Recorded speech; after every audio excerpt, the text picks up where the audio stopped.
بسم اللہ الرحمن الرحیم۔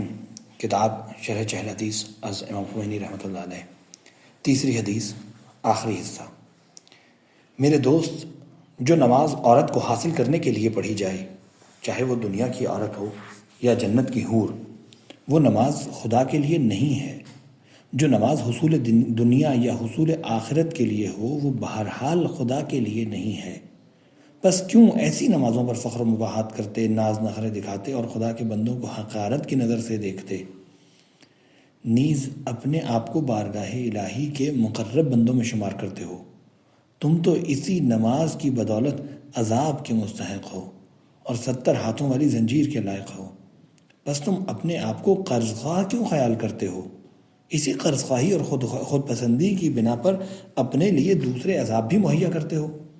تم اپنے اوپر معین کیے گئے اعمال کو بجا لاتے رہو، اور یہ بھی پیش نظر رہے کہ یہ اعمال خدا کے لیے نہیں ہیں، بلکہ صرف جنت میں جانا صرف خدا کے فضل و کرم اور رحم اور مہربانی پر موقوف ہے، اور بندوں کی ضعف و کمزوری کی وجہ سے خدا ان کے ایک قسم کے شرک میں تخفیف کر دیتا ہے اور اپنی رحمت و مغفرت کی بنا پر ان پر پردے ڈال دیتا ہے۔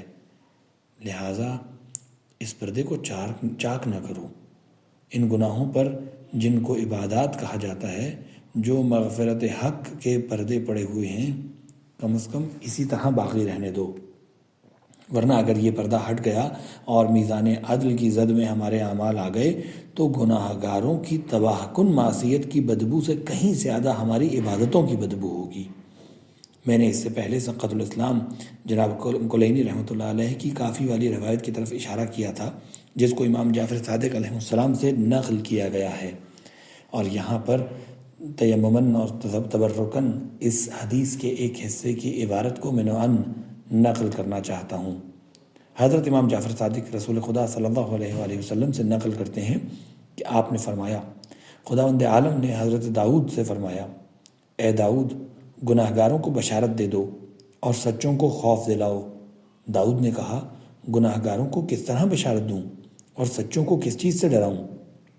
ارشاد ہوا، اے داؤد، گناہ گاروں سے کہہ دو کہ میں ان کی توبہ قبول کر لوں گا اور ان کے گناہوں کو معاف کر دوں گا، اور سچوں کو اس طرح ڈراؤ کہ وہ اپنے اعمال پر عجب نہ کریں، کیونکہ جس بندے کا میں حساب لینے بیٹھوں گا وہ ہلاک ہو جائے گا۔ جب سچے لوگ ہلاک ہو سکتے ہیں تو جو گناہ و معصیت سے پاک ہیں تو ہم اور آپ کس شمار میں ہیں؟ اور یہ سب تو اس وقت ہے جب ہمارے اور آپ کے اعمال اس دنیاوی ریاکاری سے پاک ہوں جو حرام و ہلاک کرنے والی ہے۔ شاید ایسا کم ہی اتفاق ہوتا ہے کہ ہمارا عمل ریاکاری اور منافقت سے خالی ہوتا ہے۔ جانے دیجیے، نہ کہنا ہی بہتر ہے۔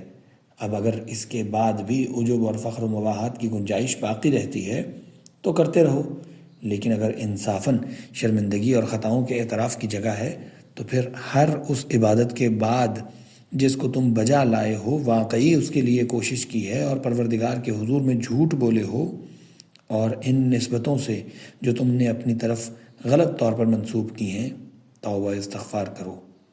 کیا نماز میں داخل ہونے سے پہلے تم نے جو یہ کہا، انی وجہت وجہی للذی فطر السماوات والارض حنیفا وما انا من المشرکین، یا اعوذ باللہ من الشیطان الرجیم، ان صلاتی و نسکی و محیای و مماتی للہ رب العالمین، میں نے تو اپنا رخ پوری یکسوئی سے اس ذات کی طرف کیا ہے جس نے آسمانوں اور زمین کو پیدا کیا، اور میں مشرکین میں سے نہیں ہوں۔ بے شک میری نماز، مناسک، میری زندگی، میری موت سب اس خدا کے لیے ہے جو رب العالمین ہے۔ وہ جھوٹ نہیں ہے؟ اس سے توبہ کی ضرورت نہیں ہے؟ کیا واقعاً تم یکسوئی کے ساتھ خالق آسمان و زمین کی طرف متوجہ ہوئے ہو؟ کیا تم سچے مسلمان اور شرک سے خالص ہو؟ آیا تمہاری نماز، عبادت، زندگی اور موت سب خدا کے لیے ہے؟ کیا یہ باعث شرم نہیں ہے کہ تم نماز میں الحمدللہ رب العالمین کہتے ہو اور عملاً ایسا نہیں کرتے؟ کیا واقعی تم تمام تعریفیں خدا ہی کے لیے سمجھتے ہو یا خدا کے بندوں کے لیے؟ بلکہ کہیں تم خدا کے دشمنوں کے لیے حمد و ثنا کے قائل تو نہیں ہو رہے ہو؟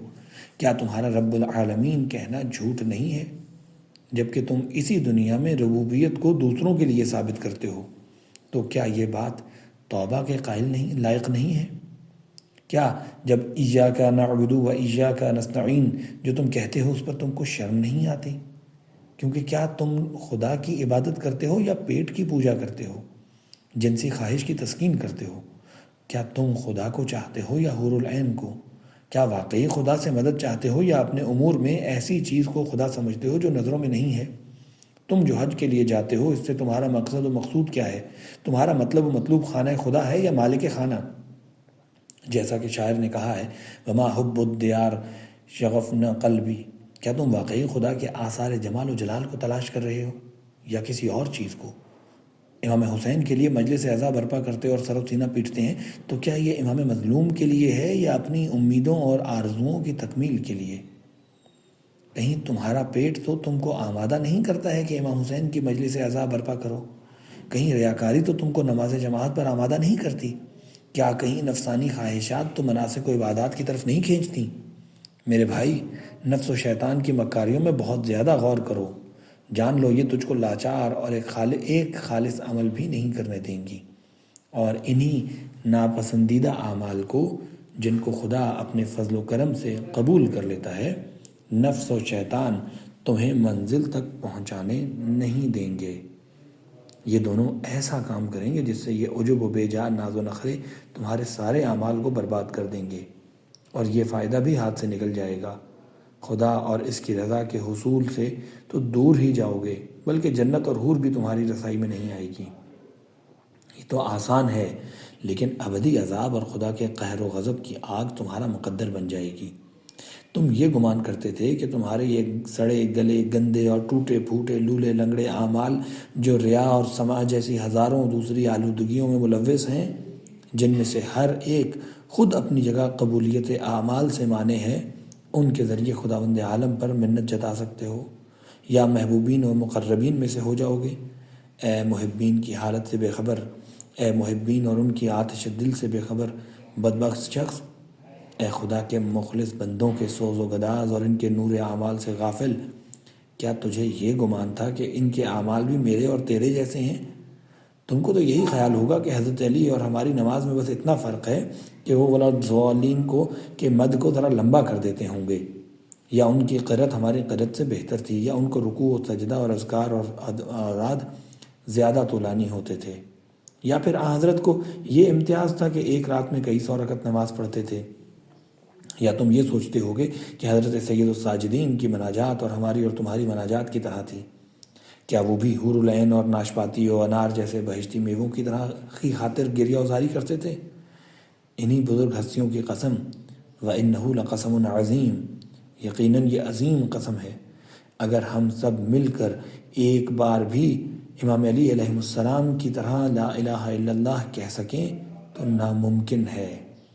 میرے سر پر خاک اگر میں یہ خیال کروں کہ یہ کہہ کر میں نے امام علی علیہ السلام کے ولایت کے مقام کی معرفت کا حق ادا کر دیا۔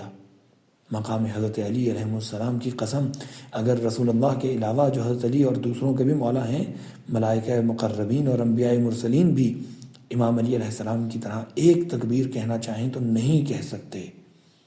ان کے دل کا حال ان کے سوا کوئی نہیں جانتا۔ اے عزیز، اس قدر خدا خدا کی رٹ مت لگاؤ، خدا کی محبت کا اتنا دعویٰ نہ کرو۔